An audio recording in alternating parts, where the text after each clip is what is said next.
আমরা সব কিছুতে খাপ খাইয়ে দিতে পারি। আমরা প্রত্যেকটা অনুষ্ঠানই পালন করা হয়। নববর্ষের সময় আমাদের সবসময় মনে রাখা উচিত আমাদের যে কালচার সেটাকে আমাদের প্র্যাকটিস করা উচিত।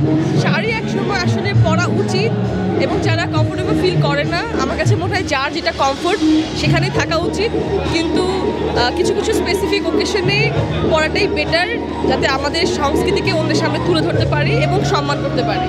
পান্তা ভাত এবং ইলিশ মাছ এটা আমাদের অনেক দিন থেকে চলে আসছে। আমার মনে হয় ট্রেডিশনটাকে চালিয়ে যাওয়া আরও উচিত, অনেক বেশি ইম্পর্টেন্ট। ওয়ালটন আবারও মিলিয়নিয়ার অফারে ওয়ালটন ফ্রিজ কিনে আপনিও হয়ে যেতে পারেন মিলিয়নিয়ার।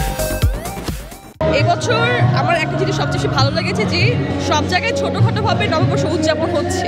মাঝখানে কিছু বছর কোনো মেলাই দেখতে পাওয়া যায়নি, বাট এবছর প্রায় গুলশানে যেমন 2-3টা মেলা, এখানেও একটা মেলা হচ্ছে, বিভিন্ন জায়গায় ছোটো ছোটো মেলা হচ্ছে এবং সবাই অনেক খুশি অ্যাকচুয়ালি। আমার কাছে মনে হয় এই মেলার যে প্রথাটা চালিয়ে যাওয়া উচিত।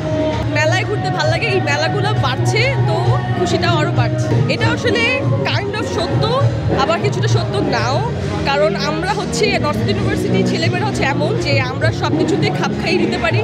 যেমন আজকে সবাই নববর্ষ, সবাই শুধু করে শাড়ি পরেছে, এবং যদি এটা অন্য কোনো বিষয় হতো তো সেটাকেও আমরা খাপ খাইয়ে দিতে পারতাম। এটা এমন কোনো বিষয়, এটা হচ্ছে পুরোটাই ফিল। আমরা প্রত্যেকটা অনুষ্ঠানই পালন করা হয়, ফাল্গুন থেকে শুরু করে নববর্ষ থেকে শুরু করে প্রত্যেকটা আমরা ধুমধাম করে পালন করা হয়।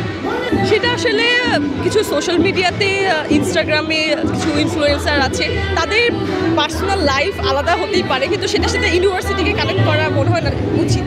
তো এই কারণেই সেই অনুযায়ী মানুষ জাজ করে। সবাইকে বলবো শুভ নববর্ষ, এবং সবাই একসাথেই খুব ভালো থাকুন, আনন্দ করুন, এবং এটাই।